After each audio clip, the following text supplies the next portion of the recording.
All systems go. Cleared for takeoff.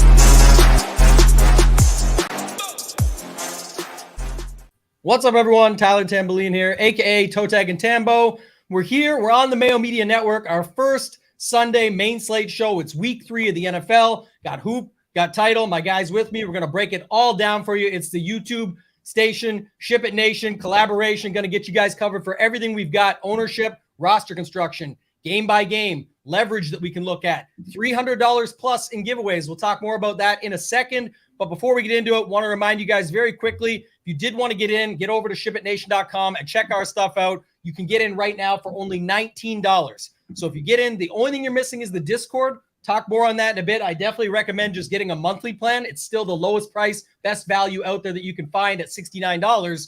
Gets you in, but you would get all of our NFL content for today. Our guy Marley has tiers, afternoon slate, primetime covered. The rest of the team has everything else covered tonight for Showdown. And then, of course, tomorrow for Monday Night Football as well. So you guys can get in, check that out. Hoopster, week 3, third time's the charm. I'm hoping for me, but what's going on, man? How you doing? Yeah, I mean, very solid slate. I mean, I think the buys might start next week or the week after, so these slates will get a little bit smaller, but we have the full-on slate. One very clear spot, which I think is a huge talking point this week, what you do in that Chargers-Vikings game.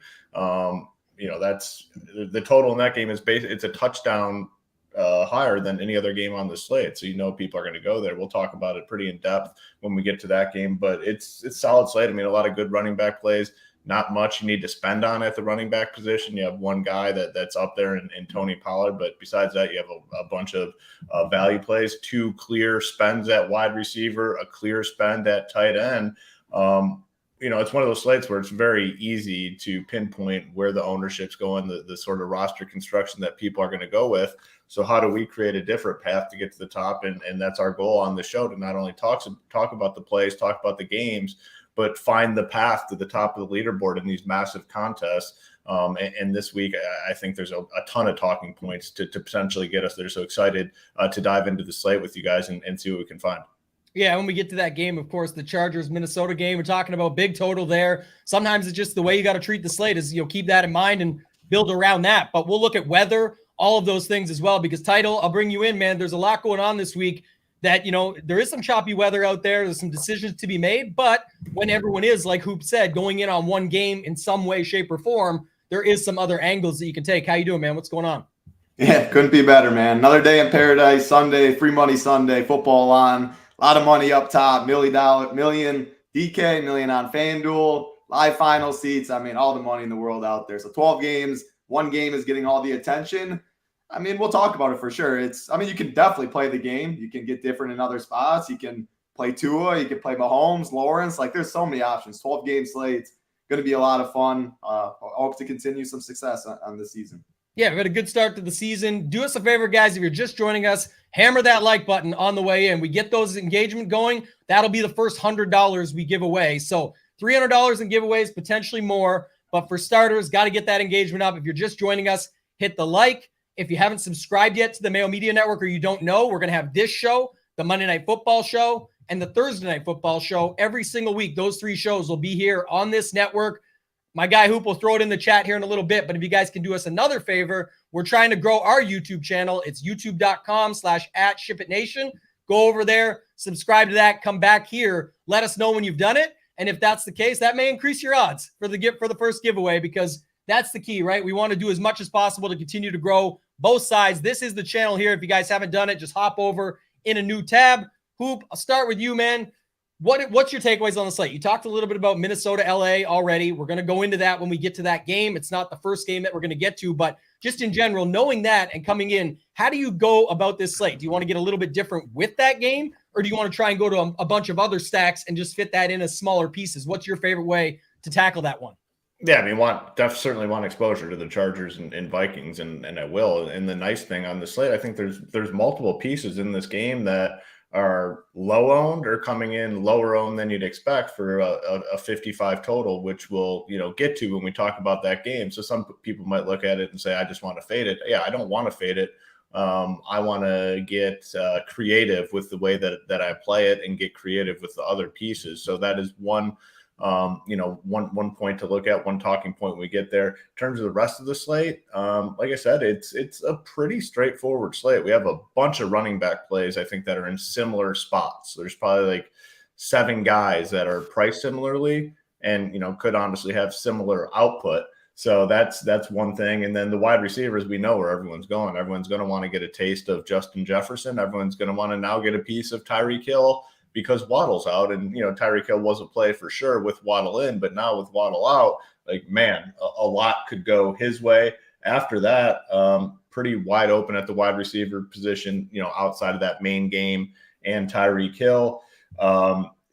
Like I said, it's pretty straightforward. We know where the ownership's going. We know where people are trying to do. We know what sort of roster construction our competitors are most likely to roll out there today. So, it's a good day for people that are willing to put in the work and dig into this slate. So I'm really looking forward to this one today. Yeah, I think I got a lot of ways that I'm going to bring up too throughout that we can get different within these games. So I'm excited to talk about some of the leverage. Our guy here says it, man, monthly, grab the annual and don't look back, print cash all year, all sports bringing money in weekly. And we have the upcoming edge in NBA with title and NHL with nades plus fire projections. Like to hear that. That's exactly what I'm thinking too. I don't think people realize it fully yet. They see prices and they see all this stuff weighing it out, but they're forgetting 6 major sports, including upcoming with NBA, NHL on the horizon. Well, we've got NFL already in full swing. PGA coming back. MMA, I know there's a little break coming up, but just for 1 week, I think, and then it's back. So there's lots going on with that. And then, of course, baseball is just year-round, and we've been absolutely printing in that. Nades, Ham, G-Rise, and Hoop, all doing a great job. Title as well in there. Everybody on the team putting stuff out there. So, guys, if you haven't checked it out yet, like I said, I'll show it again. You can get over to shipitnation.com, try it out. It's $19. Title. Go to you on your thoughts. I mean, some of the chat was mentioned, like maybe Hawkinson in that game when everyone's paying down for tight end, or if they are paying up, they're going to Kelsey. There is other ways, I think, within that game, but I know you like some other games on this slate as well. Give me your grand scheme overview for what you're seeing out there today, knowing that is in the back of everybody's mind. Yeah, I think if people are paying down at running back, there's multiple options there. They're going to want to grab one piece of a receiver up top, whether it's a Keenan Allen, which, yeah, he'll be a little lower owned in that game, but the pivot off of a chalkier Mike Williams, Justin Jefferson, Tyreek. So save at running back, spend at receiver a little bit, and tight end. People are either going to go all the way up for the Kelseys, the Hawkinsons. I'll throw Hawkinson in that game. There's no way he's ignored by any means. Or just go all the way down to that 3K range and just save a lot. So like a Mark Andrews or someone in that mid-tier range is going to go completely overlooked. So just general roster construction, you know where it's going. People going mid to upper tier at quarterback, lower tier at running back, upper at receiver. So you can easily flip the bill, maybe pay up at running back if you want to get different right away, stuff like that. But I do want to give a shout out to our man Smarty. Someone brought it in here. Shout out to Smarty in the college football content. Man, I looked at the college football Discord yesterday and it was screenshots on screenshots on screenshots. Yeah. So it's not something we charge at all. Smarty gets he runs the channel, or people just, whoever wants to put plays in there can. Smarty's taking the lead, and man, has he absolutely crushed that. So just another free portion. We also have multiple other chats if you want to talk about that a little, Tambo, but not sure people know about the college football chat.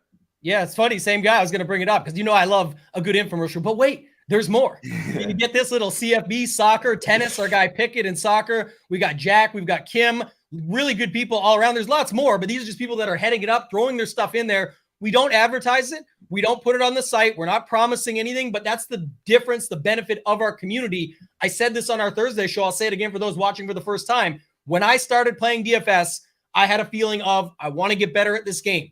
I don't have a lot of time. I'm working full time. I have a girlfriend back then, now my wife with 2 kids. So things change. But at the time, I wanted to get better. The only real place I could go, still a ton of respect for all these guys over at Roto Grinders, but I had to go there. There's a form. You have to type in your question and hope somebody respects it enough to answer it and maybe come back in 24 hours and get an answer. Nowadays, we've got Discord. We've got a way you can get in there. You can see it all. You get right in. That's why I suggested if you have that feeling of you're looking for a place or the current site you're at isn't the best for you or you haven't had success or anything like that, nobody can sit there and promise you winners and success. I don't like hearing that. we can promise you a great community, awesome people, and that feeling of being home.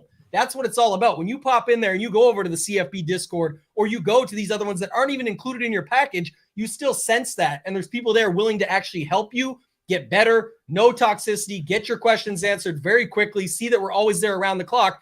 And when you sign up, it's easy. Some sites don't have this. When you come to our site and you use it, there's tutorial videos on every page to help you use the actual content, not just how to use it, but how to apply it. And if you don't know, then you can hop in Discord and check it out from there. So just a ton of great stuff going on. We'll talk more about it throughout the show. The likes are getting up there. We need a little bit more. So if you guys can do that, that's going to be the first $100 giveaway. We've got at least $300 today that we're going to be giving away. Hoop, let's start this thing off, man. Let's go with this first game.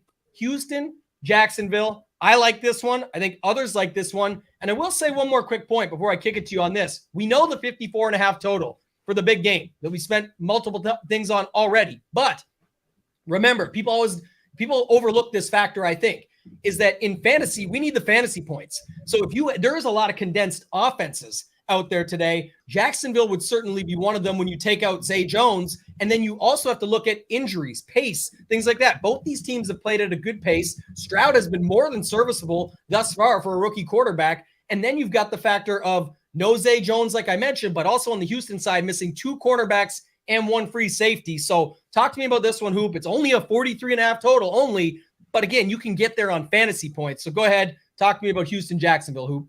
Yeah, I mean, the Jaguars side, I've been in on the Jaguars the first 2 weeks of the season. They haven't fully gotten there. I mean, obviously, Calvin Ridley had the big week 1, but I'm not going anywhere. I'm staying on this team. I think there's a ton of offense fantasy-wise. The spot got even better when they ruled out Zay Jones. And, a lot of people look at that and say, oh, well, now the offense, less effective. No, now it's just even more condensed. You already had an offense where 3 solid wide receivers, a solid tight end, and 1 running back getting a majority of the work. Zay Jones goes out, and now that condenses even more. Ridley, Christian Kirk, who had a crappy week 1, but you could tell they made sure to get him involved last week. He had the big week last week. Evan Ingram. Is it Evan Ingram's turn? I personally think so. I love the price tag. I love where he's at. Tight end's a very predictable position today. It is very predictable. You know what people are doing. They're either going up to Kelsey, which is very, I'd say, easy to do this week. Last week it was not easy to do, so it didn't make a ton of sense. Today it is easy to do, and people will do it. So they'll go up to Kelsey, or they'll go down and get a cheap guy. You got Ingram sitting right there in the middle at 4.8. I think he goes too low on today. Love Ingram. Ridley, price is fair. Christian Kirk, price is way too cheap. And then Trevor Lawrence, fine price tag. So I'm in big on this Jaguar stack. I have been the first 2 weeks. I'm not going anywhere. And then you throw ETN in the mix as well, a great guy to plug in there. The Jaguars will have offensive success today. There's no denying that against this Texans defense.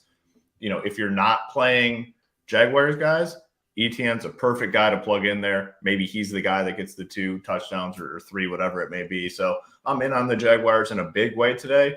And then on the Texans side, you have some run backs. I mean, you have a cheap wide receiver in Tank Dell, $3,600. Perfect guy to run it back with.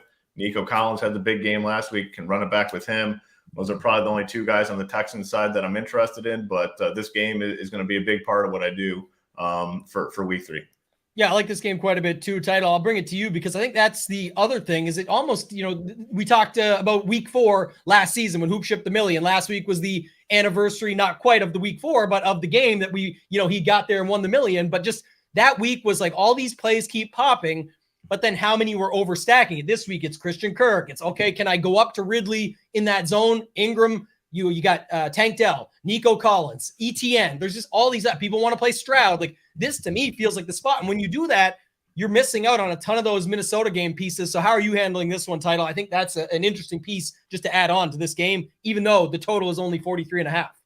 Yeah, no, it's one of the pivot games for sure. One of my favorite pivots. I think other people as well. I actually prefer, if I'm talking about the stacking side, the Houston side. And that's mainly because you get a different build if you do go Stroud over Lawrence. Now, Lawrence is a good pivot. Both guys, I think quarterbacks coming relatively low owned, but he's right by the Cousins of the world and stuff, the Herberts. So you could fall on a similar build after that. But I like Stroud. I mean, I don't really like Stroud by any means. I think they struggle early, but should be slinging it all second half. I just love the options that he has with them. Nico Collins, stud. Tank Dell had a lot of hype coming out of the preseason, 3.6K, big play guy. Even Robert Woods at 4.4K. Like all of those guys might be, Tank Dell will be the highest owned of all of them. He might be like 12, 15%. But I think Robert Woods will be in the single digits. We're talking tight end position. I think you can come to this game for both sides. You mentioned Evan Ingram, huge upside there. No Zay Jones. Someone breaks the slate sub 10% at tight end. Evan Ingram does have that upside. So I like him. Then Dalton Schultz, slow start to the year, but brought him in from Dallas. He's playing almost every snap. I think he is interesting as well as for Stroud as a security blanket. And people just aren't paying 3.7K, 4.8K like we mentioned. They're either going 3K, 2.9, 3.1 like that, or just going up to Hawkinson and stuff. So I think that's kind of a dead zone right there. My favorite play in this game by far is Travis Etienne. I mean, man, what a smash spot. Tank, I was worried coming into the year about Tank Bigsby. That's their backup eating into him. Etienne is far and away blown over that job. So he's getting majority of the snaps, 7.5-point favorites. I mean, everything's lined up for Etienne. Houston, awful run D. A lot of injuries on the Houston side as well, missing their best cornerback. A couple other guys on the defense as well. So, yeah, I prefer that side because I think Jacksonville jumps out early. You can always play Ridley for sure, Kirk for sure. Like I said, I like Ingram getting different at tight end. Etienne, definitely my favorite play. But Collins, Tank Dell, Woods, and you can throw Stroud in. Will be very low owned. At least I will be to get a little different and flip the build. Yeah, I'll be on them too. That's the other way. Two leverage things I would say for sure. One is if you do the Stroud side instead, like you already know if you like Dell, Woods, Schultz, you've got Collins, all that. But if you're worried about playing Etienne as chalk, which some people worry about this stuff, I'm not. But if you do, the way to play him is to use him with that Houston side as well. I kind of like that one for sure. The other thing that you brought up, I was going to bring up as well, is if you've got Christian Kirk, very popular. Tank Dell, very popular. Both those guys can simply move over from Tank Dell to Dalton Schultz or from Christian Kirk to Evan Ingram and play it that way. And instead of having the cheap, we'll do this later with another exercise with Miami, with Smythe, where when everyone's playing the cheap tight end, sometimes it ends up being the cheap wide receiver. In this case, you could say the reverse of that. Hoop, anything else on this one? If not, we can go to New Orleans, Green Bay. No, yeah, good with this game and solid game. I like all the points, and yeah, I'm going to be here heavy. And then just comment on the gear. Yeah, this gear is available on our website. Check it out. We got some stuff coming. An additional, I'd say, announcement in terms of the gear coming. Probably with this week, right? So maybe get over there, check it out, and I'll be doing some shipping this week. So that's something I'm looking forward to, getting these orders shipped out. So fresh set of gear. Fresh order came in Friday, so we're stocked up, ready to go. So make sure to check it out, and then we'll have an announcement on it early this week. Yeah, New Orleans, Green Bay. We'll get to that stuff, but let's talk about this one here. What do you see with this game? Yeah, so I guess it's probably like the only piece of news that we're essentially like waiting on, right? With Aaron Jones and whether or not he's in or out. I mean, is Watson still game time? And then Watson, yeah. So both those guys, I mean, Jones and Watson, if they're in, I think the Packers side is likely a fade. I mean, I'd still have some interest in Jaden Reed for sure. You can tell that they want to get this guy involved. He looks like a very dynamic type player. So I'd have interest in him regardless. But A.J. Dillon, we have to wait and see on Aaron Jones. If Aaron Jones is in, definitely no Dillon and likely no Aaron Jones. You have to imagine that it would be more of like a split situation there for sure. So this is the one game where injury news is pretty important. Musgrave, again, he would get a boost if Watson's out, but if Watson's in, not as interested. So this is, again, the one spot I think on the entire slate where slate injury news dictates what we're going to end up doing. So I have to wait and see on this one. We'll obviously be in the Discord to answer any questions, but it's pretty clear. Like if Aaron Jones and Watson are in, this offense takes a big hit from a fantasy perspective. Yes, they're probably more productive overall as an offense, but there's just not going to be many pieces that we want. On the Saints side, Michael Thomas, I'm going to play. We talked about it in depth on the cash show, myself and Title. I mean, 9 targets, 8 targets in the first 2 games. He looks good. 5.3K. He's getting those, those little short passes that, rack up DK points pretty quickly.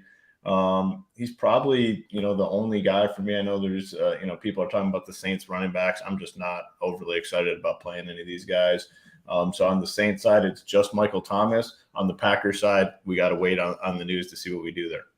Yeah, still waiting on that one, Title. We did see last night they called up Patrick Taylor. So the thought is that maybe that means that they're going to roll without him, but it also could just mean to have another guy there just in case. We'll have to wait and see with this one, but we'll know pretty quickly here, probably before the end of the show. So we'll come back to it if we have to, but just go here, Title. Talk to me a little bit about how you see this game, if you have any pieces in it that you'll be using or any ways you could go about getting different within this one. Yeah, it is interesting because when they called up Patrick Taylor, you just assume Jones is out, but they also called up Patrick Taylor week 1 to play special teams too, and Aaron Jones was in. So I'm not as convinced as I guess some others are that he is. And maybe they realize AJ Dillon is cheeks, as you like to say. Yeah. I mean, yeah, because even if Aaron Jones is in, like Dillon lost passing work to Patrick Taylor last week. Dillon is, he tilts me so hard. I mean, if Aaron Jones is out, yes, I'm going to have some AJ Dillon. It's the home opener at Lambeau. They're going to pound the football. It's a new Packers team with Jordan Love back there. So, yeah, I'm playing some. It's not a fun click. I mean, he burned people last week as chalk as well. So, Jones is out. I'm going to be the donkey to play some A.J. Dillon. He's just too cheap. My favorite guy outside of him on the Packers, again, the Christian Watson news is big, but it's Luke Musgrave. Again, at this tight end position, 3.3K. He's the safest role by any pass catcher for sure. Like Jaden Reed, he ran so good last week, man. There's like Romeo Doubs is definitely the wide receiver 1, but they got multiple guys out there. They got Wicks, they got Torrey. They mix in these wide receivers, and most 2 receiver sets, Jaden Reed is not on the field. So, yes, you look at the box score he got there last week. Watson's out, fine. He's a big play guy. He does have that upside, but, man, he ran so good to get there last week. I like Luke Musgrave. He's out there almost every time. Jordan Love can dump it off. And, again, just another tight end that can get a little different that has some upside. As far as the Packers side, outside of that, yeah, not really much interest. Musgrave, Dillon, if Jones is out. As far as the other side, Michael Thomas, definitely my favorite play in the slot. I think Olave gets more Jair. Maybe Jair just stays to one side, but Michael Thomas will work more out of the slots. Man, he's just absolutely been peppered by Carr. Full point PPR, better play on DraftKings than FanDuel. Olave, I mean, man, when are you going to get Olave sub 5%? So if you want to be one of those guys and you're playing chalk everywhere, you can. Tambo goes like this. I don't love it either, but hey, it's like the CeeDee Lamb we talked about with the Jets in Dallas last week. Like no one was playing CeeDee. He got there. I mean, he did fine, but just really, really different. But I prefer the MT side, Musgrave, and then Dillon. Yeah, I'm thinking about this one. That's what I did. I don't hate the call, but our guy Newens called it. I mentioned it in Discord last night. These similar stats is what I was reading and seeing as well. He's actually been solid the first 2 weeks. If you go look at some of his numbers, you just probably wouldn't expect it or know it. But this is a spot that actually looks even better for him at 4,200. And it was like he's playing just over half the snaps, 6 targets, 4 targets, a touchdown with 89 yards week 1, 4 catches for 63 last week, some red zone work. Like, I mean, he looks fine at 4,200. If you wanted a cheap mini stack, if Dillon ends up becoming the guy, put Dillon in, if no Jones, and run it the other side. I also think another interesting piece to this game would be Kendre Miller, because it's like I think Kamara's back next week, right? So it's like your last chance. Tony Jones, talk about Dillon as cheats. Tony Jones is useless. Like, this is fine. You can just go to Miller at 4,300. I also think, our guy Nades was in here talking about this one.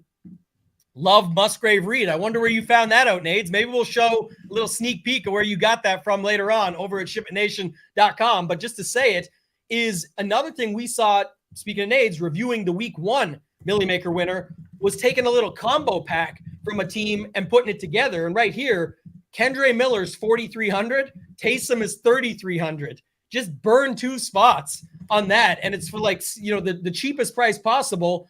They might just run a bunch and get some pass catching and all that stuff. I think using 2 of those guys together as a cheap little combo pack without even doing anything else in this game would just be a way to get different. So I don't hate that either. Yeah, and also a way to waste some money on Sunday. Yeah, it's fine. I think again, it doesn't cost you much. The week the guy won the Millie with it, this is like a higher dollar, smaller field stuff, by the way. I should note that. But he got 13 or 14 points out of the 2 of them. It's just to allow you to fit everything else. And there's actually a scenario here where you could see it happen because they don't have anybody else. Like Miller's 4,300, definitely a possibility he does something in this spot. Anything else on this game? If not, we can move on to Buffalo, Washington. Yeah, Buffalo, Washington. Yeah, nothing in the other game, but Buffalo, Washington. It's the total's low. It's sitting at 43, and that's going to keep a lot of people off this game. And for the most part, I do want to be off this game. There's not a ton that I like. The Commanders' offense just not overly exciting, and there's not going to be many spots, I don't think, this season where we're just on them. Now their team I think, has a chance to overachieve this year. Their defense looks to be pretty solid, and that's probably why we're seeing this lower number at 43.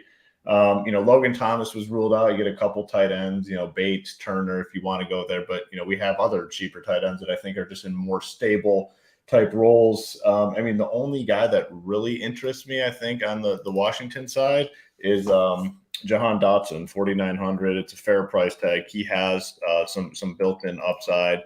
Just wanted to pull up. But it's just nothing that's overly exciting. 7 targets and 5 targets in the first 2. He's a guy I'll have in my player pool, maybe get a little bit of, but man, this is a tough side. Now on the Bills side, I do have some interest. Josh Allen under 5% owned. I am interested. I'm very interested, to be honest with you. Is the spot ideal? No, I don't think so. But the spot does not need to be ideal for Josh Allen to get there. He can get there against, I think, any defense. Obviously, probably the best fantasy quarterback.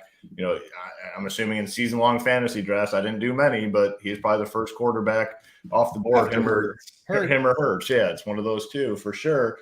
Less than 5%. Diggs less than 5%. In my 150, I'm going to have some combinations of Josh Allen and Diggs.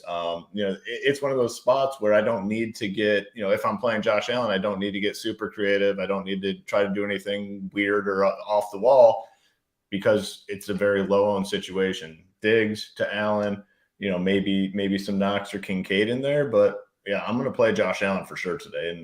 And especially if you're building a lot of lineups, I think that it's just the right move. There's not going to be many times this season where you get Josh Allen this low-owned.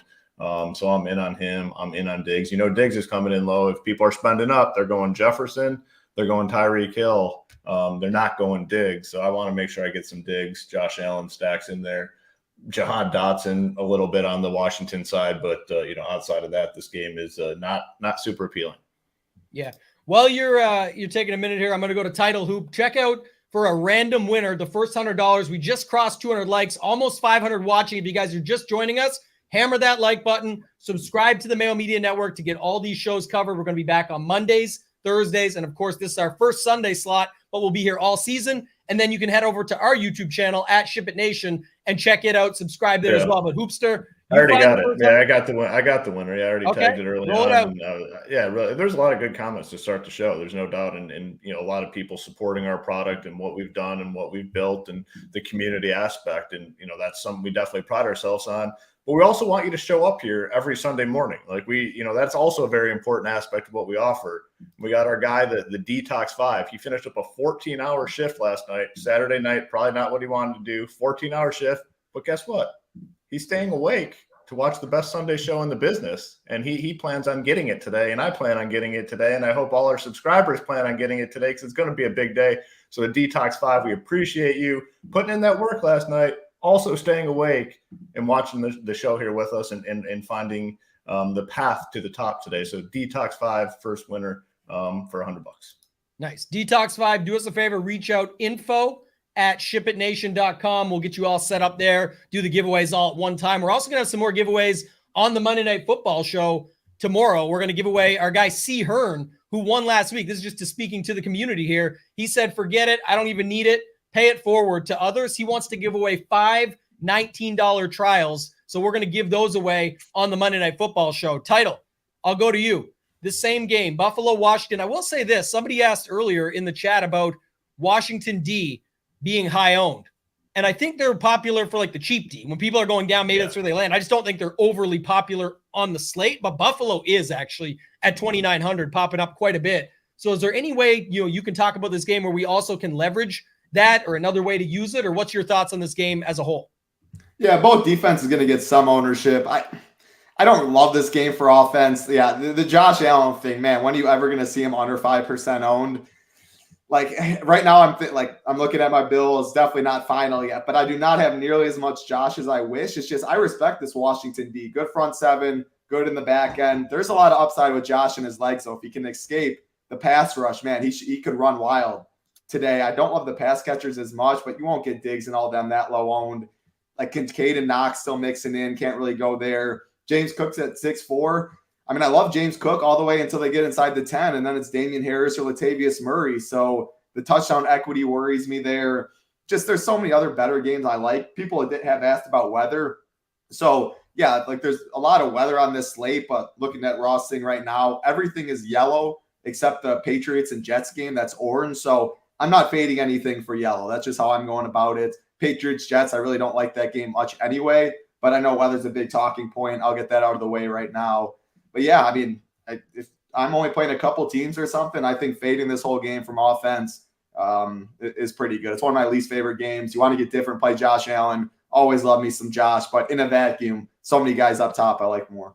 Yeah, and that's what I was going to say too. I think both the defenses are fine because one, the Washington one's just because if you're not playing this game, it's always fine if you land there because it's not going to have, you're not going to have lineups for that. Obviously, if you go the Josh Allen stack route, you're not going to put Washington D against it very often, at least on a main slate. So I think that's the way you could look at it. Someone mentioned James Cook earlier. People liked him last week. Now it seems like nobody's going there. I could see that. Hoop talked about it with like Jahan Dotson. The one thing, Samuel's back, and I don't think it hurts Dotson. I'm just saying that's the way that, like, if you wanted to see another way, I think people would rather stack up the cheap side. Not that they're playing Hal, but it's just you can get all those guys in. I know when I was on with Mayo on Friday, he was talking about Cole Turner with Logan Thomas being out. So Cole Turner and Bates are both there, 27, 2,800. These are spots you can take shots on. I don't actually hate the Hal side if you wanted to get some cheap stacks in there, but I like the Stroud cheap version better earlier. So it's just not something I'm high on this game. But this next game, everyone's going to be high on Hoop, and we already spent time on it, but now's the time we get to it. So Chargers, Minnesota, where do you want to go with this? We know what it is. We've talked about it some. Let's talk about maybe some ways that people can build with it to get different. Yeah. And then if they're not on full stacks of this game, maybe other ways that they can get different inside of this game and still add pieces to their lineups. Yeah, I mean, no secret. This is, the premier game on the slate. The total is a touchdown higher than any other game. You have, big names here. You have the running backs. You have the quarterbacks. You have the wide receivers. There's plays and plays and plays in this game. Now, when you go to build a DFS lineup today and you want to be a part of this game, what should you be looking at? And honestly, we don't need to sit and talk about the plays. We know the plays in this game. The more important part is how you play it. Oops. There goes my phone. In your DFS lineups, like how do you go about building teams that make sense? If you go in and you go Cousins, Jefferson, and run it back with Mike Williams, and then go a secondary set, that's what everyone's going to do. Everyone's going to build their teams like that. They're going to have Cousins. They're going to go to Jefferson. They're going to go to Mike Williams as the run back because he's super cheap on both sides. So you have to do things different. First thing you can do, which obviously, I had a lot of success when I won the Millie Maker by doing this, overstacking. But when you overstack, a lot of people are going to do that because this is the premier game. When I won the Millie with the overstack, the Lions-Seahawks game was not like the premier game on the slate. I think the total in that game was like third or fourth on the slate. That was one of these secondary things. So people will overstack. So you can overstack, but you also need to look to some of the pieces that aren't getting as much ownership in this game. Keenan Allen on DK, I'm not seeing big ownership on him. I think he's still a great play over on DK because of that price tag. He's 7,600.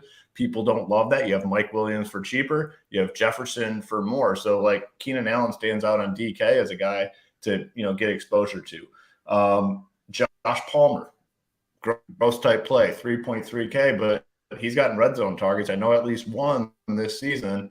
He's out on the field, obviously overshadowed by Keenan Allen and Mike Williams, but I think Josh Palmer, a guy to look at 3.3K. The secondary receivers for the Vikings, none of them are showing as popular. Jordan Addison, KJ Osborne, and then, TJ Hawkinson. We talk about it all the time at the tight end position. Same with this slate. People are going up. They're going to Kelsey. They're not going to Kelsey. They're just coming all the way down. No one is going to really settle on that TJ Hawkinson 6.5K price tag. So a lot of ways to get different in this game, and that's what I think you need to be doing. Yes, Herbert, Cousins, going to be popular, but you see it all the time at the quarterback position. It just gets spread out, like no matter what. Like all the quarterbacks get some sort of ownership, so they always come in lower than you anticipate. The running backs probably both get decent chunk of ownership. Kelly complete bust last week, but that was a tough matchup. The Titans' run defense appears to be one of the better run defenses in football. This matchup today, much better against a crappy Vikings defense. Madison has played like shit so far. Good opportunity here against the Chargers. Both those guys will get some ownership. Donald Parham, Like they love using Donald Parham in the red zone. Is there a chance he catches a couple touchdowns? I think it's possible, to be honest with you, that, there are possible or routes where he does end up getting a couple touchdowns. So there are a lot of things you can do in this game. There are a lot of players you can look to at low ownership. It's the premier game on the slate. And, one piece of advice that I'll give, don't look at this and say, oh, it's going to be popular, I have to avoid it. I think that's a mistake because this game just has everything set up perfectly for a shootout. Yeah, I love that last point that you made. I think that's what ends up happening. Everybody looks for a million different ways. Again, if you have a lot of lineups, like myself, Title, Hoop, everyone that's playing that, plays a portfolio, it's fine to go find spots to get different. But I'll tell you what, even in those other builds, I'm trying to fit pieces. Maybe it's, okay, I still like Kelly with no Eckler, but now maybe it's Hawkinson at tight end and I run a mini stack like that. Or maybe it's Kelly with the Chargers D and try and leverage it that way because people are on Minnesota side. There's other ways you can do it within. Hoop talked a good bit about the guys that I kind of like what he mentioned there, like overstacking it where you can actually still use some of those pieces. But like Hawkinson, people are going up to Kelsey or they're paying down. And honestly, they might even be playing Andrews over his ownership because when people would get to that Baltimore game, but I feel like it's a day today with no OBJ and missing those running backs and everything there where maybe he is similar ownership. So Hawkinson's a great way to get different from a guy that actually picks up a ton of targets, can get multiple touchdowns. I like the Palmer call more than the Parham call. I would say if you think Parham's getting 2 touchdowns, go find your nearest sports book, bet the 2+ touchdown prop because that's probably where it pays off the most. In this, it would be nice, but it's just probably that he catches a touchdown. Anytime touchdown bet might be better than trying to make him the unique piece. I do like that Palmer call though. Osborne, Addison on the other side, ways that you can overstack and get different. And then I don't know, Title, I'll go to you now, but how Herbert's definitely be lower owned than Cousins. I do know that. I'm saying it also almost feels like one we're just getting on that side, like him, Allen, and someone like Everett, and then run it back with Jefferson is a way to say, okay, I'll play Jefferson, but I'll skip Kelly and I'll skip Mike Williams. Because when Mayo and I talked on Friday, I said, I think he's right that Mike Williams is going to catch up to Allen. Well, now he's surpassed him, right? Like Hoop said, Allen's kind of getting left behind a little bit. Way more people on Mike Williams at 6K. They just want those savings. So take it away, Title. Your thoughts on this one, other ways that we can get different within it.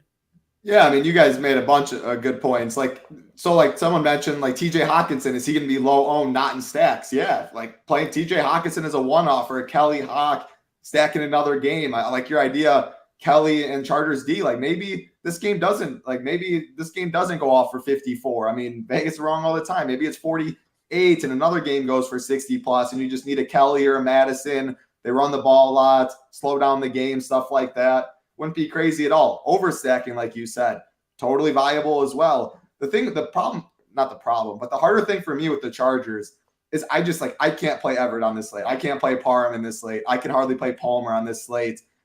Quentin Johnson, like all those guys just rotate in, and Herbert's so concentrated on Keenan, Mike Williams, and Kelly. I just on a 12-game slate, it's hard for me to get to some of those plays. I'm not sure the upside's there. I definitely agree with your point. If you think Parham gets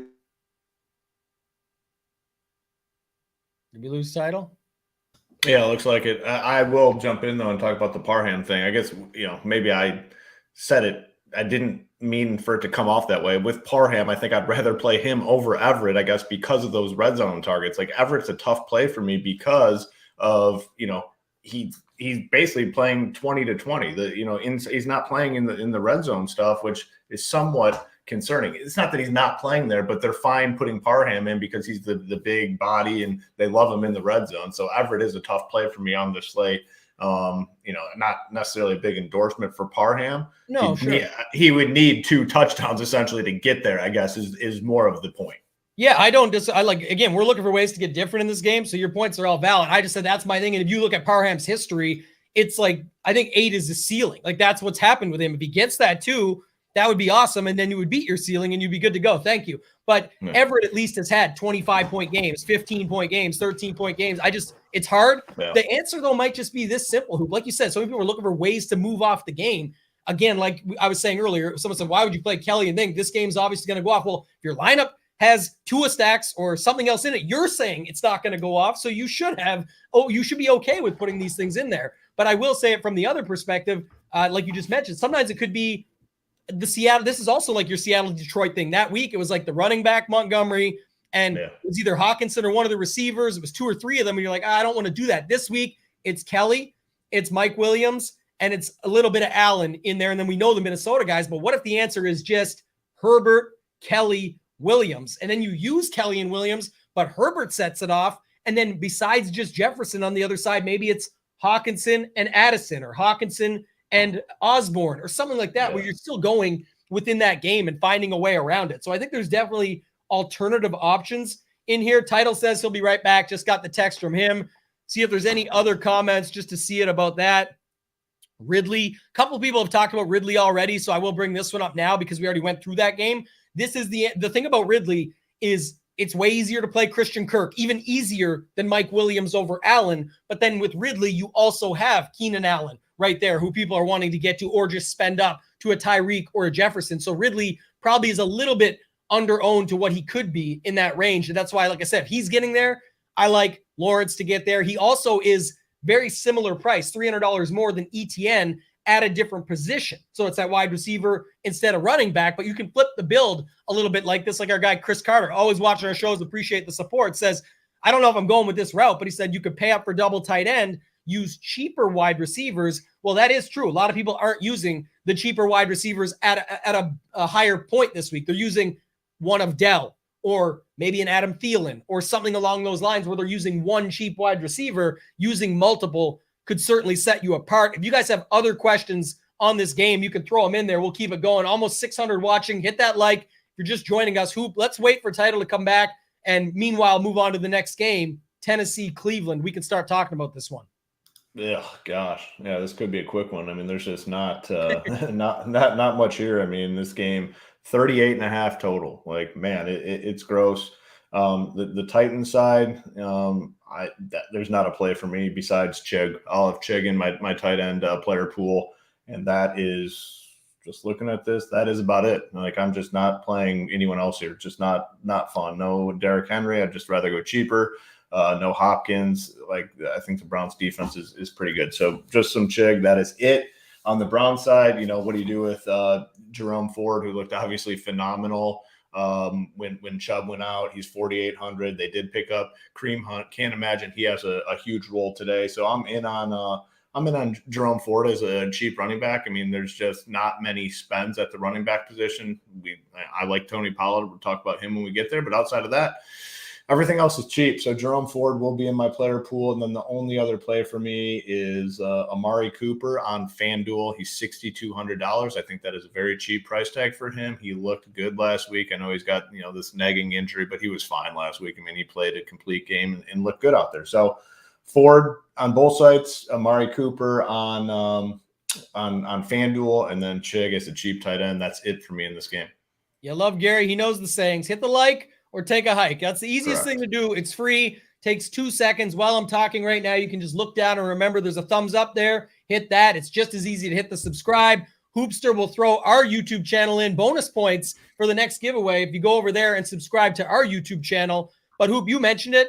Amari Cooper, 5,700. I know you mentioned him on FanDuel, but even on DraftKings. Yes, I think on DK, fine too. Yeah, definitely fine. Just a way to get a little bit different within this game and say, I can get a piece of it. Maybe instead of Ford, the conversation around Ford is pretty straightforward. But what's interesting is his ownership got extremely different than what people thought it was going to be at the start of the week. You mentioned off the top on this show of how we've got all this running back value popped up, and assuming we get the news here shortly on the Green Bay side of things, we may have Dylan come into play late as well. So it's like you said, there's all kinds of opportunity at running back. So Ford, kind of people were already not as high on him because we saw Jamal Williams, who is now on IR, by the way, but week 1, bust against this Tennessee tough run D. We saw last week Joshua Kelly, bust at high ownership against this Tennessee tough run D. Now we get Ford there. He's still looking like 15 to 20%. It may even end up being like 14 to 17, just putting a range on it. Who cares? Just to say you're in or you're out. But I like the other side. I like Amari Cooper here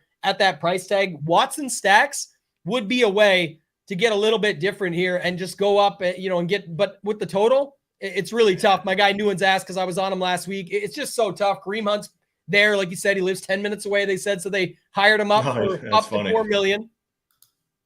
But I don't got much else interest in this one. Do you? No, the Deshaun Watson stuff is just on the slate. It's tough. I mean, it was a frustrating game.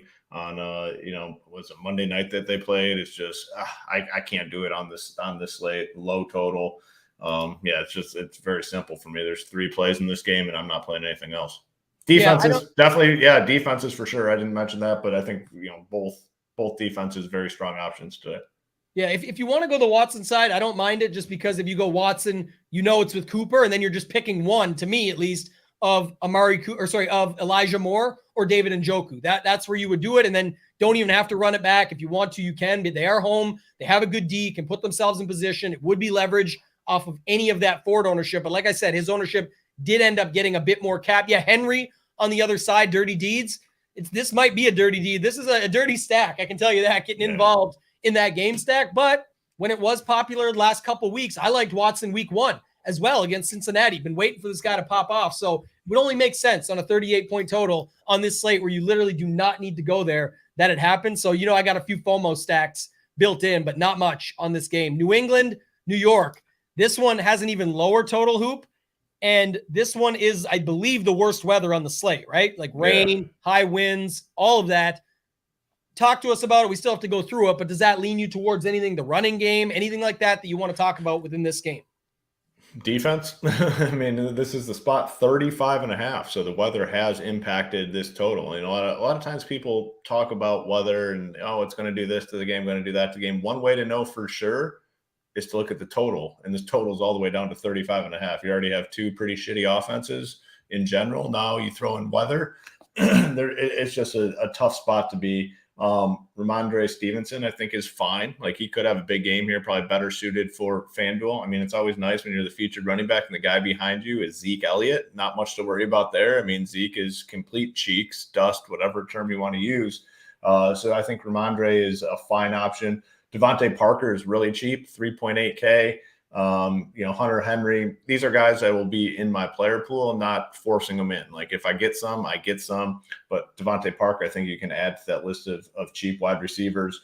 On the Jet side, there is no place for me on the Jet side. So defenses, Ramondre Stevenson, Devontae Parker, and then Hunter Henry in the player pool, but no priority for me on those 2. So it's a very crappy game, lowest total on the slate.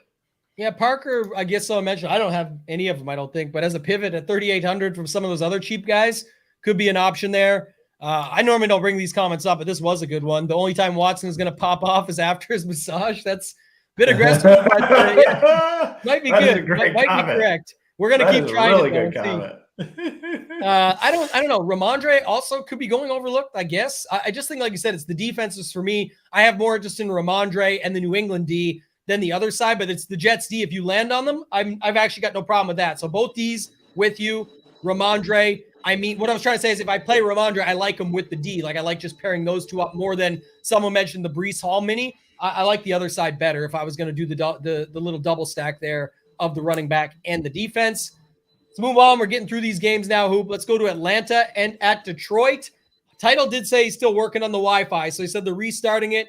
Going to try it up in the next 10 minutes. We'll see what happens. But either way, we're going to keep bringing you guys the action. We need you to keep bringing the engagement. We're almost at 300 likes. The goal is to get to 500. And when we get to 500, that's when we give away the extra money. So right now, another $100 coming soon for a Ship It Nation member. So we'll mention it now. You do still have time to get in. Anybody who joins, there's been a lot that have joined already on this show while we're watching it here. If you guys check it out, jump in for as low as $19. The next $100 goes away to a member. So you have to be a member to get involved in the next one. Hoop, let's talk about this game. Atlanta, Detroit, 47 total. The Coors Field, they say, of the NFL. But Atlanta also likes to run the ball, man. Richard Sherman. So what's your thoughts on this one? Our guy Title is back in action. Welcome back, bud. You didn't miss much because you're lucky because we covered the 2 shittiest games on the slate. So you didn't have to talk about the Patriots, Jets, or the Titans and Browns. So that was like, maybe you did that on purpose. You saw these games coming up. You're like, let's pull the plug on this. I don't want to interact. I don't want to talk about these games. Freaking Wi-Fi company, man. So tilted, but sorry about that. Let me ask Title one thing, Hoop, before you go, because now he's back. We did skip those games, but I saw it in the chat earlier today, and I saw it in our Discord as well. So the one thing I will ask you of those 2 games, Title, because, again, you do all of our stuff for cash. You play a ton of cash on top of the tournaments you're involved. The chat was just asking about Ford. We talked Hoop and I about how at the start of the week, nobody wanted to play him anyway. And now they got enough options where they could move away from it. But in cash, different story. You may still have interest, even though Jamal Williams and Kelly didn't get there against his defense in week 1, week 2. Give us your thoughts on Ford before we go to this next game. Yeah, right now I prefer like the Mosses of the world. If Aaron Jones is out, the Dillons, the Kellys, the cheap piece of like Ford's a little cheaper than them. So if you really need that money, I think he's fine. Like I think he's better than like Gus Edwards and stuff. But I prefer if you do have the salary to get up, I feel a little more safe with those other guys, better matchups and stuff like Kelly, of course, Madison's and that. So he's viable, but I don't like it as much as I liked it on Friday. Okay. Perfect. Hoop, go ahead. Yeah, I love this comment from our girl Kelly. Can't miss my boys listening to the show while I do the grocery shopping. That's a first, man. I've been doing shows for a while. I've never gotten a comment where someone was listening to the show while grocery shopping. So yeah, what if I told you it's our guy, Kelly?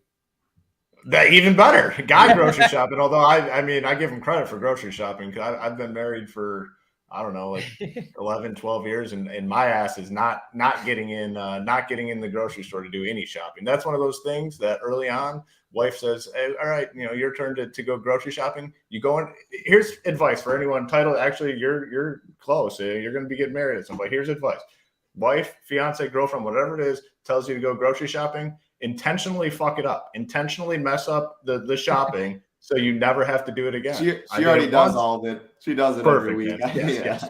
Good. I just slow her down. Early on. Yeah, establish that early on. And the other thing is laundry. Fuck up the laundry once, you'll never be asked to do it again. Now that I have to contribute a little bit there. And yeah, tilted. Okay. Tilted Town. Yeah, Tilted Town is right. I am definitely tilted right now. But give me some money and maybe I won't be as tilted.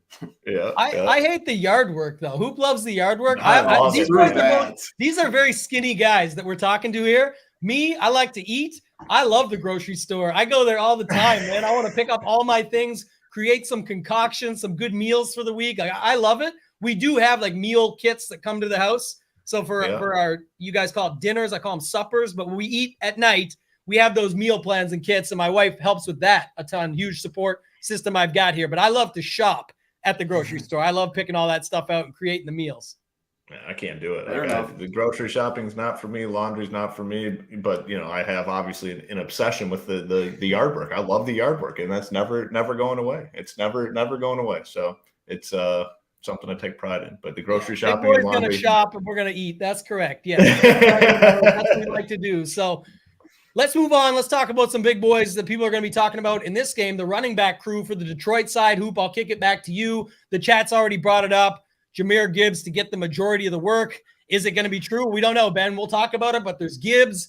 There is Craig Reynolds there. We've got some other guys on that side. And then on the other side, Bijan Robinson, who looks pretty good so far out of the gate, and he kind of has to for where he got drafted. But Hoop, I'll let you start on this game. Atlanta-Detroit, 47-point total. Yeah, I mean, it's one of those games that's a little bit lower than in that next tier of totals, game totals that we could potentially look at. The problem with this one is the Falcons, man. If the Falcons get a lead, they do a good job of just running the clock, just running it out. They don't pass a ton. They want to slow down these games and grind it out. So if they have their way, this could end up being a nasty type game. Lions side, man, it's appealing. I mean, it is very appealing because you have Gibbs. He's in there with all these other running backs, similarly priced. You get the news now that he's supposed to get all the work. Do we believe it? I don't know. I think the truth is somewhere in the middle.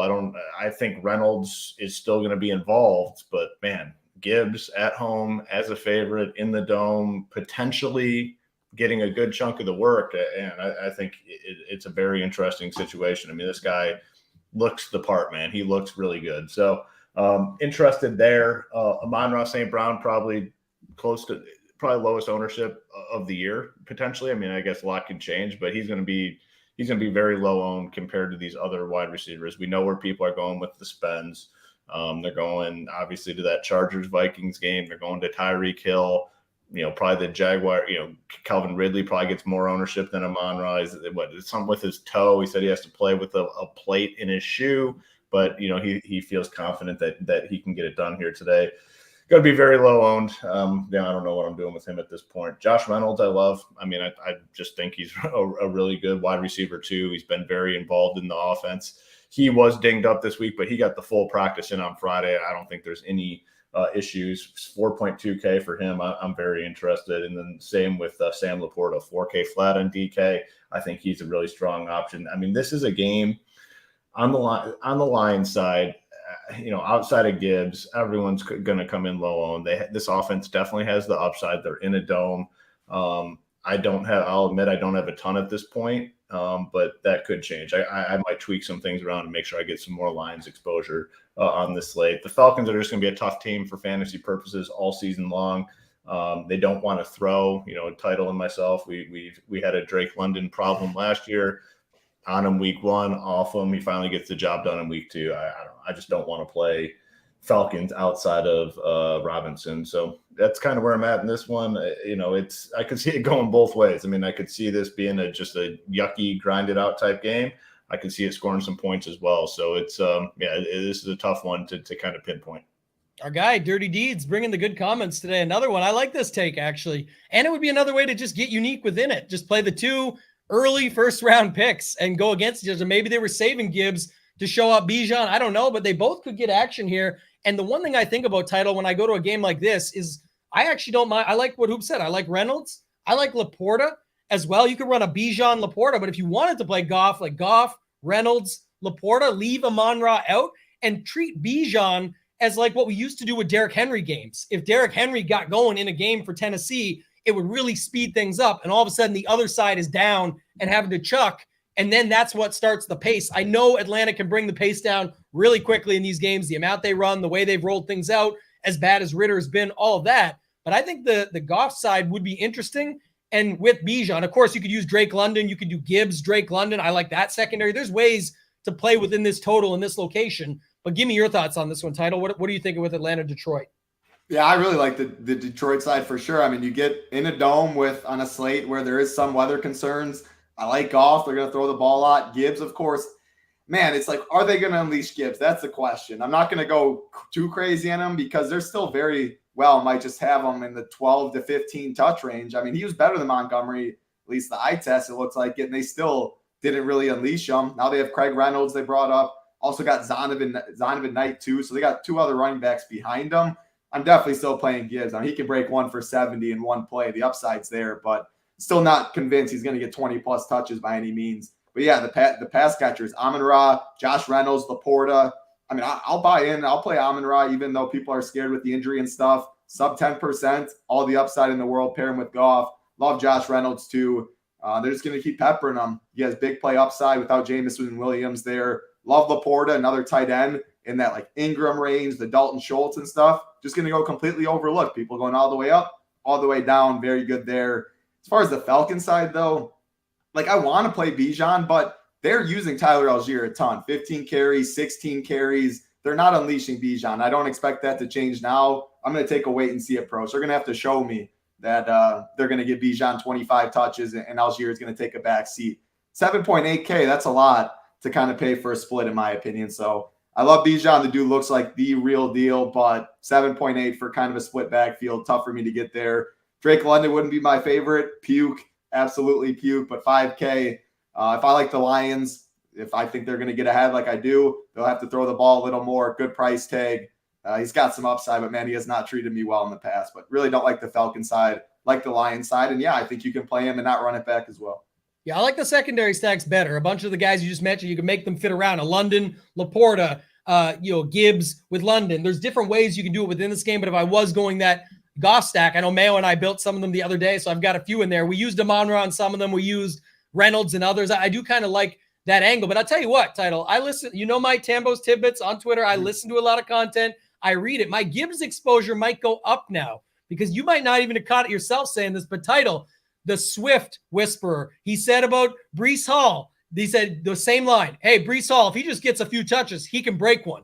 Goes off, crushes it. He said about Swift, I don't care. I know people are saying his price. He's not this, he's not that. But if he just gets a few touches, he can do the Breece Hall thing from the other night and does it. And now you just said it about Gibbs. Don't care if it's 1 or 2. I'm definitely going to have some exposure. He gets 1 or 2 touches. He's going to break one. So third time's the charm. Week 3, it might all line up perfectly. But I'm gonna add some more too. I like it. Yeah, I like that call. What do you think? I'm in. Oh, yeah, I'm joining the party. He's going up. Let me see. I don't even know how much I have on my initial build. I want to see that first and see if maybe I already have a lot. Exposures are going up. Let's see where we at. Oh, geez. Yeah, we definitely got to go up. We're going up. We're going up.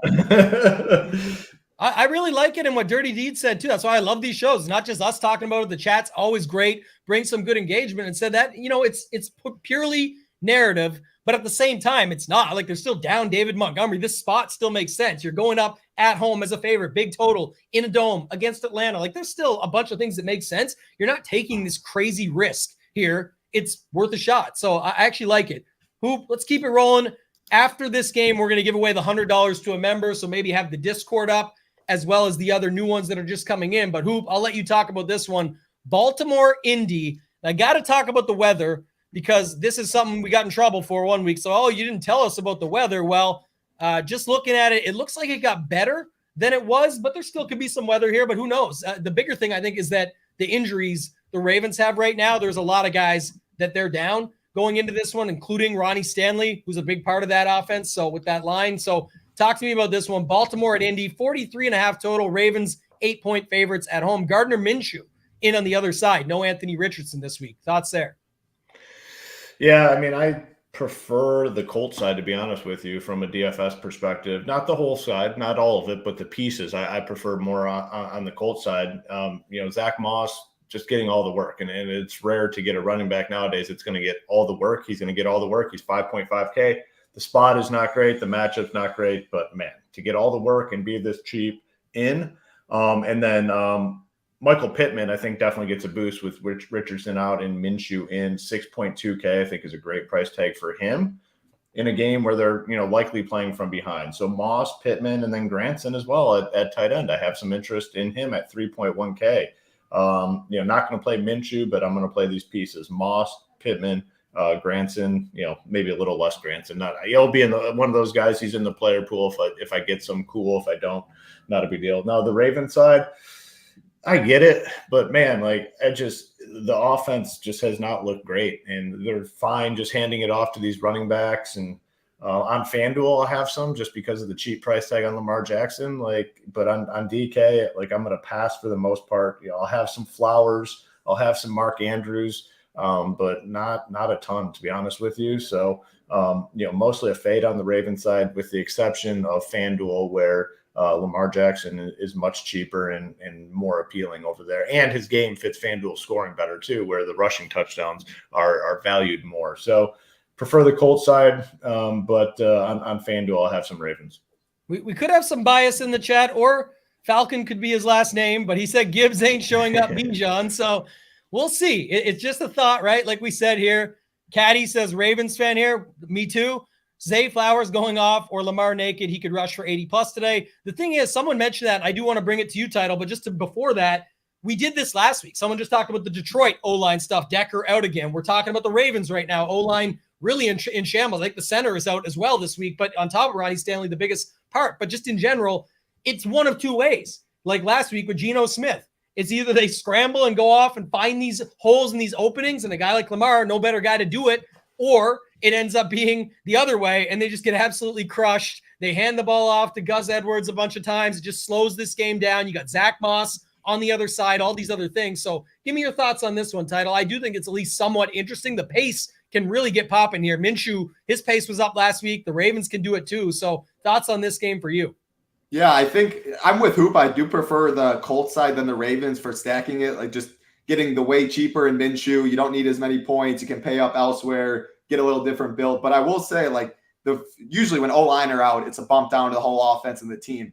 I actually look at it as a bump up for Lamar, because the more pressure he has in his face early, the more he's willing to use his legs. And when you really get that upside and that GPP winning performance from Lamar, he's rushing for 80, for 100 and something like that, which we haven't seen yet this year. And I mean, if they're getting dominated at the line of scrimmage, you can't really run the ball with Gus Edwards and stuff. So you have to drop back more. And then it's Lamar playing playground football. And that's when you really want to play Lamar. So yeah, that's how I look at it for the O-line, but he's still expensive. And then it's like, who do you pair him with? it's definitely either Mark Andrews or Zay Flowers for me. You mentioned the OBJ injury and stuff. I think Andrews sub 10%, right in that range. People want to go Kelsey. People want to go all the way down. He is my favorite on the Ravens. And I think you can definitely play him naked, or not. He wouldn't be naked. I don't like playing Lamar naked as much, but you can play Andrews without Lamar. That's the only piece in this game. Or Zach Moss on the other side. He's going to be pretty popular, rightfully so. They dropped Deion Jackson. He got all the work last week. Little Deion, Mark Andrews mini stack is very viable as well. So, yeah, I think Lamar's fine. Like, right now I'm looking at my exposure. I do not have much. Probably not really going to bump it up. 7,700. You got to get the right pass catcher with them. I'm fine being a little low on him. Minshew at 5.1K, though. Very easy stack option right there with Pittman. You mentioned Granson. Yeah, he's going to be very low owned, 3.1K. If you want to get different at tight end, fine. But mainly if I'm playing Minshew, I'm good eating some chalk with Pittman. He's going to get some ownership, but Minshew will be low enough. I'll just pair him with Pittman. I think you can throw Moss in there too. Very, very cheap stack right there. And you can pay up Jefferson, Tyreek. You can play them both together. To spend up wide receivers are a little different too. So much flexibility on the cold side. It's not my favorite game by any means. Moss, Pittman, Minshew, my favorite plays, but Andrews and Zay Flowers on the other side, I like. I know you like Moss. Did you think anything of that, though? Obviously, you saw it yesterday. The Colts dropped Deion Jackson. I know Taylor's waiting in the wind, and they haven't worked anything out there, so it's going to be just – I think he's back week 5, right, or however it shakes out. But what's your thoughts on Zach Moss because of that? Like, is it even though with the ownership that's coming with him, are you okay still rolling him out there with some of these secondary stacks and anything else you see with him? Yeah, for sure. I mean, even if Deion Jackson was on, like they didn't cut him, like Zach Moss came back and took all the work, which I did not expect at all. So even if Deion was there, it looks like Zach Moss's backfield until they figure out what's going on with JT, and he looked pretty good too. So I am totally good. It's solid chalk in my opinion. It's chalk I'm worth that I'm fine eating, and I'm definitely going to be playing him a lot. Secondary stacks in the game, playing with Minshew, whatever it may be. His role for his price, I think, is too good. Yeah, and I agree with you. Our girl DGA Tambo, King of the Minshew got second at King of the Beach with the Minshew lineup. That was when he was at Philly. I do think some say he's the best backup in the league. I'd argue, top 3 for sure. I think he's fine. He can roll out. I like him this week because I'm on both sides of this game. I like Lamar, so I'll go more into that in a second. Yeah, it was Linderbaum's out. And then Andrew says, need help. Zach Moss, Gus Edwards, Sanders. I would probably have Moss, then Sanders. What do you got, Title? Yeah, probably Moss and then Sanders. We talked a little on the Cash Show too about now Andy Dalton instead of Bryce Young. Like Bryce Young has been dumping a lot of balls to Sanders in the flat and stuff for PPR, but I think Dalton might push it downfield a little more. So yeah, I think it's Moss there for me. Yeah, I think this is Moss Jefferson too over Madison Hill. I guess Madison Hill's close, like the tournament lineup just because you'll get them both a little bit, but Madison's still getting love. So I think that one's fine. It's close though. It's really close. And then there was one more I saw there. Our guy, yeah, GK. That's possible, man. Honestly, that's the flip side of it, and that's why I like it. But one guy that we didn't mention yet that I like in this game is Josh Downs. He's actually got 3 red zone targets in the last 2 weeks. Minshew was still finding him last week. He's 3,500. You go Minshew with Downs, Minshew with Pittman Downs. Pittman's a great little leverage spot if you're not playing Moss lineups. You could go like Minshew, Pittman Downs with Mark Andrews. And that you can do whatever you want after that. If that goes off for you, it doesn't matter about what you've got anywhere else. If that's the one that's there, you don't need to get extremely different after you go that way. So I got no problem with that. Title, I'm going to stay with you, man. Let's talk about this. And Hoop, do you got the winner for the $100 or you want to wait till after this one? Yeah, I got the winner. Got it pulled up here. Let's see. So it's going to be our guy in chat, Cole. He wants the $100, so he gets $100. Cole Von Cole. All right, I like it. Cole Van Cole, love that. I don't know. Is Mayo in here right now? Because I didn't write this. Can we ban someone for life? Mayo. Yeah, if you want, man. It's your channel. We can do whatever you want. Shout out to Pat. Appreciate him for always letting us, get on this channel, give us some support, help us out. We do the PGA Showdown shows. We decided we'd make it right just to do all 3 of our main NFL shows with the same crew. It's always Hoop, myself, Title, breaking it down for you guys, and we love doing it. We love the engagement and the fun that you guys give us within the chat. We'll keep it rolling, though, and I'm going to stick with you, Title, because I think you got some interest in this one. Let's talk about Denver, Miami, another one of those bigger totals on the board. The latest weather for this one is scattered storms, not really much else that we can figure out till we get there. So any thoughts on this one? What are you doing with this game? Yeah, I mean, I love Tua for sure in the Miami stacks. It's just like he's looked so good this year. You know the weapons. Tyreek, there's no Waddle there. So you have Tyreek, of course. You have Durham Smythe, who is going to get ownership at 2.9K. But, man, like they are using him. Oh, got to ban this. We got a lot of bots coming in here. Got that. He's playing every single snap. They're using him a lot. He's a good blocker. Tua's looking at him. 7 targets last game, 3 before, or maybe it was vice versa. But he's involved. He's absolutely free. As a one-off, I'd be a little cognizant on how you use him because I do think he gets ownership. But in Tua stacks, it makes it very easy and allows you to get a lot. You got Craycraft right there, 3.4K as well. Another cheap piece. Without Waddle, him and Braxton Berrios going to work in. I prefer Craycraft right now. I don't think Berrios is crazy by any means, but really the Tua, Tyreek, Smythe, then you can't add Craycraft. I love today. This Denver defense is beatable. Surtain is a little scary, but man, they are so Tyreek's so explosive. They move him around the field. Surtain is not going to be able to follow him there. As far as the other side, I like Mostert too. I prefer the passing game, but I don't think Mostert's the craziest. Like you can add him with Tua as well, but I prefer the passing game over Mostert. The Denver side, a little tougher. Javonte Williams, he's going to be low owned. He has big play upside. I think that's a fine run back. Outside of him, like, man, this Russell Wilson, he doesn't really look to have it clicking right now. The Suttons, Judys, I think they're overpriced. I like others in their range more. If Russell Wilson beat me on this late, he beats me. 5.9K, he's kind of in a dead zone. Like, I'd rather save the 800, go Minshew stacks, rather save the 600, go Stroud stacks, or I'd rather go up to the Herberts of the world and stuff like that. So no thank you on the Denver side. Sign me up for the Tua side, though. And I think you can play it without a run back as well. Yeah, almost 350 likes, guys. Remember, we're doubling the last 100 to 200 if we get to 500. So just a note on that. But just right here, this is Mayo in the chat. We did the show on Friday. We basically just, for some reason, somehow, we got on this River Craycraft thing, and it may end up just being the best thing ever because Waddle ended up being out. Like, this could end up really being some great victory laps that we get here. Hoop, I'm going to come to you on this game. Before I do, though, I thought I would just hop in. We'll swap it over real quick because the people wanted little teaser, little tidbit. So only give them the first few here. But just to break it down, the stack rankings, you can see it here. I'll give them, they might have got a glimpse, but we'll stop at Gardner Minshew. But just to bring it up, this is our number 1 stack this week. And the way the stack rankings work, it's number 1 and 2 is by value. So Tua stacks are the most valuable on this slate. They do come with big ownership versus something like the Jordan Love stack comes with nothing, but you know that. And when you see it, it's Durham Smythe, who we'll talk about. I'm sure Hoop will mention him some more in a minute. Tyreek Hill doesn't tell you if you have to run it back or if you will or anything like that. But just to note, then you've got Cousins, Jefferson, Osborne being the best one that comes up next. This is what I was mentioning earlier when our guy Nate said he's going to Lambeau. He said, get your Love, Reed, Musgrave stacks at almost no ownership too, by the way. That allows you to do whatever else you want. Stack rankings really like that stack. Herbert, Williams, Allen, Minshew, Granson, Downs, another one coming in at low to no ownership. So you can see how this shakes out. The good stacks are still up there, but then you can see sometimes, well, it's just as easy as going to Herbert and you save almost 20% in total ownership within that same game. So don't need to keep going through it here. You guys can see that. If you want to get in, easy to check out, go to shipitnation.com. You can use promo code MAYO, get yourself 10% off. I should have mentioned that off the top as well. He's in here now. Going to get a slap on the wrist here soon, but make sure you use promo code MAYO if you guys will go over there and check it out. Hoop, I'll come back to you, man, on this one. Miami, Denver, your thoughts on this game? Yeah, so, with Waddle being ruled out, like, I actually view that as a plus in terms of what I want to do with this game. Like, it makes the overall stack more affordable. I mean, there's a situation week 1, week 2, I can't remember the exact, guys that were in or out, but same thing. Oh, maybe it could have been the Ravens potentially. Anyhow, it makes the overall stack cheaper. You get cheaper pieces now with Tua. You can play the Smythe. He doesn't play either way, Waddle in or out, but now 2,900 and could potentially be like the number 2 pass catcher on this team.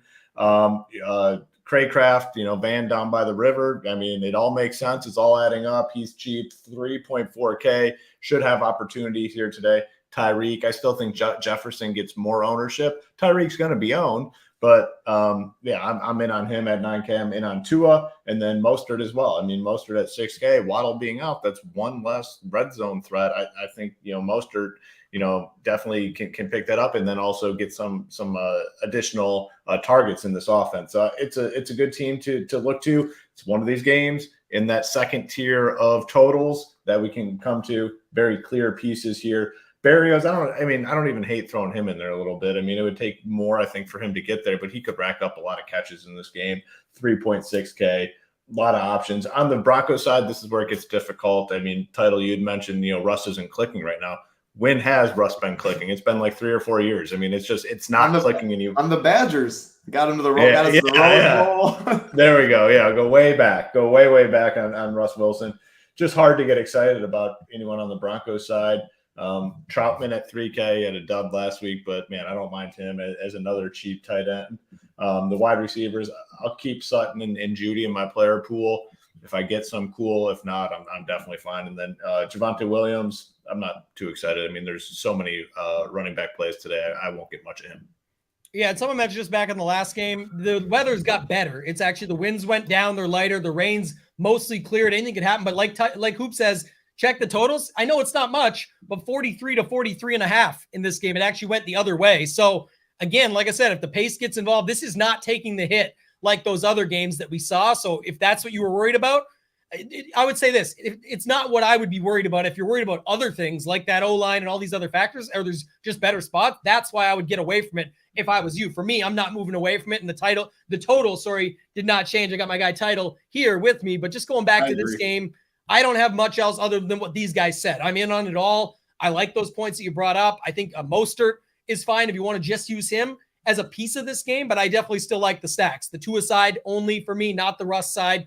Tua, Tyreek, Craycraft, going to Smythe, where, again, you're using a chalk piece in Smythe, but it's not super chalk on the slate. What's he going to come in at? 12% or something? It's chalk for a cheap tight end. You'll consider it that way. I get it, but not when you're overstacking him in with Tyreek, with Tua, with whatever else. So I just don't care when it comes down to that. Not much else. Maybe some Judy on the other side. I want to say Judy might be cheaper on FanDuel as well as an option. Sutton, is fine at 5,200 on DraftKings, but not much else for me in this game. Not total. Now, Title, go over to you. Carolina, Seattle, man. What do you got in this one? Yeah, not a game I have too much interest. I mean, Bryce Young, he's not playing this week, so it is Andy Dalton. Hoop and I talked about it on the cash show, though, before we even looked at the total. I thought it was a little upgrade at this point in Bryce Young's career, and it looked Vegas, it reflected the moved a point in Carolina's favor there. So Miles Sanders, this is the interesting one. Is he going to catch as many dump offs? He's been getting there a lot on full point PPR, dump offs and stuff like that. I'm not sure. I think Andy Dalton pushes it down the field a little more. I still think Sanders at 5.7K, people are going to go Moss more, Madison more, Kelly more. So he's in that range where he could get overlooked a bit. Still going to get some ownership. He'd probably be my favorite play, but I really just don't love anyone else on the Carolina side. Geno stacks are interesting. DK is going to play. You have Lockett there as well. You have Kenneth Walker. Those are the only guys I'd really play on the Seahawks side. It's not my favorite stack by any means. If you're playing a lot of lineups, I don't think it's crazy. At the end of the day, most people watching the show, probably 10 teams or less, and I think fade in this game would be my approach in that way. Yeah, Hoop, I'll come to you. I like secondaries more. I'll say that's all I got on this game. Like Lockett with Sanders, I'd be fine with. Or you could go one of Mingo or Thielen with Walker. I'm okay with either of those. Or you could put Thielen or Mingo with Lockett, however you want to do it. Metcalf is playing. I know everything else they have there, but I'm just saying that's how I see this game. That's what makes the most sense to me. Anything you've got different, Hoop, in this one? Yeah, I was higher on these Seattle stacks earlier in the week. I've kind of gotten away from it a little bit. I mean, I think it's fine just because, Geno's so cheap at 5.7 on DK. Who to stack him with, DK, Lockett. I've kind of shifted a little bit more to the Kenneth Walker side of things opposed to the Geno, Metcalf, Lockett stacks. He's in there right now for me, Geno, but man, it's getting to the point where it's such a small amount where I might just whack it out, and that will be updated on the content. But yeah, not as excited on the Panther side. Miles Sanders, Adam Thielen are the two guys that I'll play. But not a super exciting game here.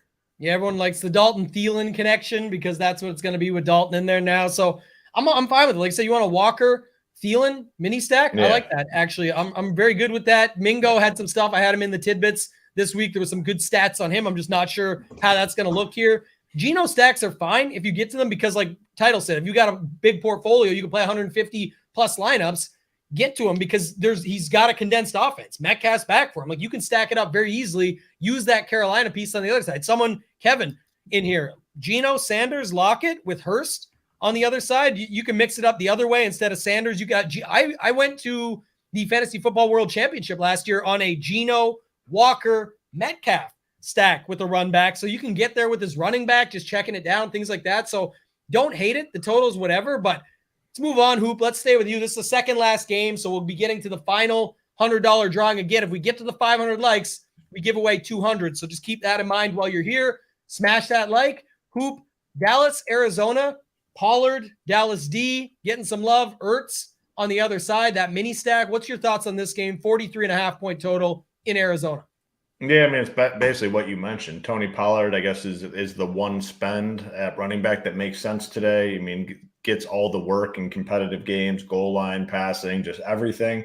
I think he's a great play, one exposure. I mean, they're favored by essentially 2 touchdowns in Arizona. I'm going to continue to fade the passing game for the Cowboys in these sort of spots. I just don't see the upside there. So it's Pollard, Dallas defense for me on the Dallas side. And then with the Cardinals, we talked about it on the Friday show, myself and Title, these targets that Zach Ertz are getting just absolutely insane, puts them firmly in play, especially on a site like DraftKings where the receptions mean so much. He's only 3.5K, and that'll be it for me on the Cardinal side. So Pollard, Dallas defense, Ertz, that's it here.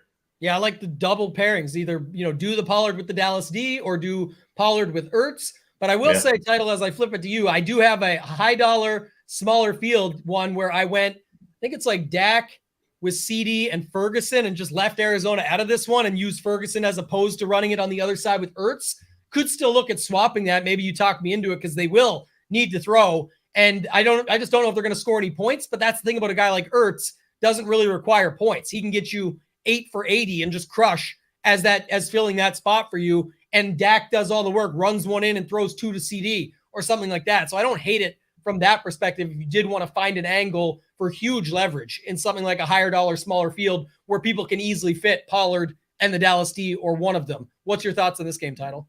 No, I'm not going to talk you out of going Ferguson to Ertz because I think Ferguson's really interesting too. I mean, he had a bunch of hype coming out of the camp too. The longer it went on, his ADP shot up in best ball. He's out there, tons of snaps. Dak dumps it down. 3.6K, man. 3% own, 2% own. I mean, you're talking high dollar. You might be the only one in the tournament with him. So I'm good with that. As far as Tony Pollard, yeah, I mean, smash play. If people do spend up at running back, it is for him. 2 touchdown favorites. Cardinals D's bad. Pollard's explosive, can catch passes out of the backfield. Of course, I love Pollard. I like the CD play too, like 10%, 8%, something like that. We saw the Cowboys as big favorites last week against the Jets as well, and CD still got there. They're going to still throw the ball early. I mean, yes, if they're up 30 going in the fourth quarter, they're going to run the ball and take air out, but that means they put up a lot of points already, and CD probably had something to do with it. No one's playing them up in that upper range. A good pivot there. Cooks, I guess, is fine at 5.2. I definitely prefer CD. As far as the other side at the Cardinals, yeah, Zach Ertz would be the guy. 3.5K. Dusty, but man, he is getting peppered with targets. I still think you can run a double, like you said, a CD, Ferguson, Dak, and no run back. I don't think you need to run it back at all with the Cardinals. But, yeah, I think Dallas is pretty interesting. They're implied for one of the highest on the slate, 28. I think that they might have the highest implied team total on the slate. It's just because it's a big spread, people are worried that the Cardinals can't hang. Maybe what if they do hang? Then this game, absolutely, you'll want some pieces on the Dallas side. So, yeah, in a dome, I like some of these pieces. Yeah, the other thing I thought about too is it might just be that they don't hang and it ends up just being the Dallas onslaughts that get there. Like you got Dak, Pollard, one of Lamb or Cooks. You got Ferguson, the Dallas D. Like just jam them all in because I don't know. Like a couple comments here quick.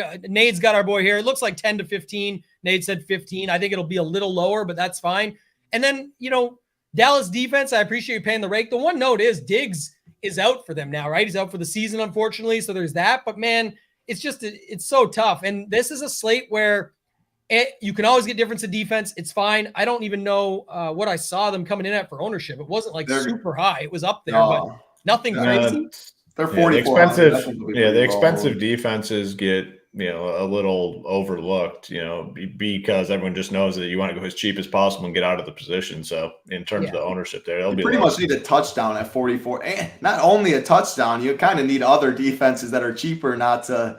I don't love Dallas D either, but they're going to be low owned, I think. And that's the other thing is what I was going to say is like if they end up doing their job today and just putting up 12, it's not what you wanted for 4,400. But if you don't, when there's only one other D, let's say, that goes off for 30, that's going to hurt you in the large field tournaments. But in a lot of other stuff, it's like sometimes they're 1% owned or something. It's just not all the other pieces that went with them to get there. So I'm not endorsing playing them in every lineup or something. I'm just saying I'm not against it. I don't think it's paying the rate. I think they'd be just fine, to be honest. And that's all I really got for that game. So we can move on to the last game here, Hoop. It is the Kansas City game. Kansas City, Chicago in Kansas City, another big favorite. They're the same 12.5-point favorite, but they're at home against Chicago. 48-point total. Huge team total for Kansas City themselves, though, Hoop. So talk to me about this one. Yeah, it's a big, it's got to be the biggest team total on the slate. They're sitting at 30, over 30, bigger than the Chargers, bigger than the Vikings. It's the biggest team total. How do they get there? Well, it's kind of hard to pinpoint. Obviously Mahomes can get the job done here, but the problem is he still has all these freaking wide receivers, and you don't know where it's going to. They're mixing them all in, getting solid playing time. So the most logical route is to pair Mahomes with Kelsey, but anyone that's playing Mahomes in a tournament is going to pair him with Kelsey. How owned is it? It's looking like it is going to get decent bit of ownership. So you got to look to do some different things. But yeah, Mahomes to Kelsey, I think makes a lot of sense. If you want to take a chance on some of these wide receivers, go for it. I likely will not. I just don't. They're literally just mixing everyone in, and everyone's getting, it appears like a fair share of the playing time. So I'm just not interested in these pass catchers. Pacheco, I think, is a solid play, especially on FanDuel, where, it doesn't need to really catch the passes. If he finds the end zone, he's good to pay off his price tag. I think he does today. So like him, he's in play on DK too, but I like him better on FanDuel. So Mahomes, Kelsey, and then on the Bears side, I'm just not playing the Bears offense. I don't care. There's no piece that I want to play. So I will be playing the Chiefs with no run back on the Bears side. Mahomes, Kelsey, Pacheco, where that's where I'm at. Yeah, Nick said it too. That's possible for sure. And Kelsey is doing, he's the guy that usually gets there and all that. You could definitely do that. I know some people have mentioned this one, so I'll bring it up before title goes, about Fields, just playing him at 1 or 2% ownership, hoping he breaks the slate. Kelsey on the other side, and then Fields outdoes Mahomes. It's kind of a sharp move, especially higher dollar, smaller field. It could work anywhere, though. I just think that's another way you could go about it, but I prefer to have Kelsey. Again, usually where you're doing this is a higher dollar or a smaller field tournament, where if Kelsey gets you the 2 TDs, I know what you're saying is like Fields could get 36 at less money and Mahomes only ends up with 29. Yes, that wins, but does that even matter when it's in the higher dollar, smaller field? Probably not. So I'd rather just take my 2 touchdowns we're hoping for with Kelsey and associate them with the quarterback, who also throws to 7 other wide receivers, 2 other tight ends, and 3 running backs, and not have to try and figure that out. Title, your thoughts on this one? Man, I was hoping Pacheco wasn't going to play today. He was questionable during the week with the hamstring, so I could have rocked my McKinnon jersey and even got some. Now that Pacheco is in, I don't know. I'm a little worried about the hammy. They got Clyde. They got McKinnon. It's probably going to be low owned. The price tag's fine at 5.4K in the range. Like I said, the Moss, the Kellys, use them to get different. But Kelsey's by far my favorite play. He's an alpha wide receiver, and he's not priced like it at 7.2K. 8K on FanDuel, easy to get over there as well. So love Kelsey. Chiefs D is very interesting. Of course, everyone knows the narrative. Justin Fields throwing his coaches under the bus and all of that. People are trying to play him for that narrative and stuff. Yeah, press comments leading more design runs. I hope so, because I like the Chiefs defense. I think there's a lot of opportunities for them this week. It's really tough. Fields going into Arrowhead, big dogs, got to keep up with Mahomes. So many dropbacks I expect, and a lot of opportunities for some points for the Chiefs D. So usually don't talk about defenses, but man, this one is staring me in the face. I know some people are going narrative route and playing Fields because of that. I'm going narrative route, and I'm going more, give me the Chiefs D, and I hope he runs more and he drops back more because more opportunities. But yeah, it's really just Kelsey. Yeah, talkers in the press not doing too well lately after Coach Prime last night. You know, it works out till it doesn't. We'll see how it goes, but that might be the case for Fields here too. We'll see. Logan's got us dialed in. I just saw it too. Looks like he's out warming up with the trainer, so we'll wait on it. Title brought up the good point earlier. They have brought up Taylor before and still had Jones be active, so we will see about that one if he's in. And we'll have boots on the ground. Nades is on his way to the stadium. He's going to get us the most up-to-date information. So, Nades, if you're still listening, make sure you get your ass in that stadium, to cool it on the tailgating. We need that update. Man. Look at him. He's telling people to get Kelsey in the flex. He's always working. He's dialed in. So that's not how Lambeau goes, though, Hoop. It's a tailgating thing. You don't get to the stadium until like 20 minutes before. So I don't think Nades is going to be breaking any Aaron Jones news before some beat writers for us. Disappointing. Yeah. Anything else we want to talk about here, guys? Any final thoughts? I don't have much else on this one. Hoop, final thoughts from you or anything else you want to talk about? No, great slate. I mean, looking forward to it. I mean, a ton of different ways to go, and kind of opened up the show talking Chargers, Vikings, and going to kind of end there. I mean, this slate is really dictating. This slate is going to be dictated by what you do in that game. The ownership's going there. How do you play it? Do you play it? Which pieces do you play? Going to be very important on the slate. But excited for this one and excited to see those Ship It Nation logos at the top today. We're getting there today, boys. Yeah, it's going to be a good day. Title, your final thoughts before I take us home. Yeah, man. Every Sunday's a good Sunday. Watching football, eating good food all day. Sunday night football too. And hey, there's 2 games tomorrow for Monday as well. So we got it last week. Hopefully we don't see all those injuries tomorrow too. But yeah, even if it's a little rough day, there's afternoon slate. We have videos for that. Marley does great content there. There's tiers. There's showdown tonight, which there's videos for. 2-gamer tomorrow. A lot of money to be made. Of course, as always, be smart with the bankroll, though. It's a long season. And yeah, looking to see some Ship It Nation logos up top.